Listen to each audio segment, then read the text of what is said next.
Labor is accusing the government of taking rapid tests on businesses that ordered the highly sought-after kits. There is currently a shortage of rapid antigen tests, with demand outstripping supply. New South Wales Premier Dominic Perrottet says if the Hillsong Church is found to breach public health orders, he expects a fine will be issued. A video posted on social media shows hundreds of people not wearing masks and singing and dancing in a tent while live music is played on stage in the Hunter region. And rental prices in Darwin fell by $20 in the December quarter, and the city remains one of the most expensive places in Australia for tenants. New figures from Domain reveal house rents fell by 3.2% to $600 a week.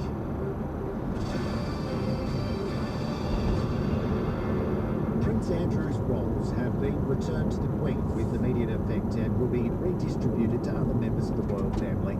It comes a day after his lawyers failed to persuade a US judge to dismiss a civil lawsuit against him, which accuses the royal of sexual abuse. Virginia Giuffre alleges that the Dukes abused her on 3 occasions in 2001 after being introduced to him by his friends Jeffrey Epstein and Ghislaine Maxwell.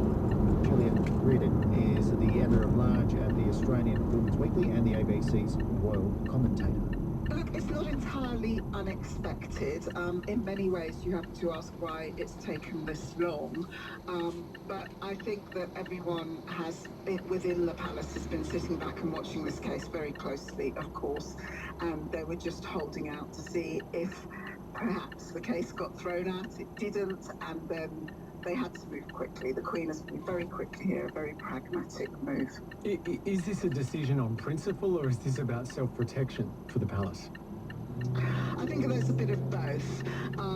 My understanding is that has been widely discussed in the royal family, and by that we mean the Queen, Prince Charles and Prince William primarily, together with palace advisors. They have to protect the reputation of the monarchy, but also of principle. Of course, we've heard earlier about the members of the armed forces writing to Her Majesty and saying that they really did need Prince Andrew's titles to be removed. If he was any other member in the armed forces, if this was happening to them, they would already have had to have stepped aside. Is it reasonable for the palace or the royal family more broadly to think that they can separate themselves from this?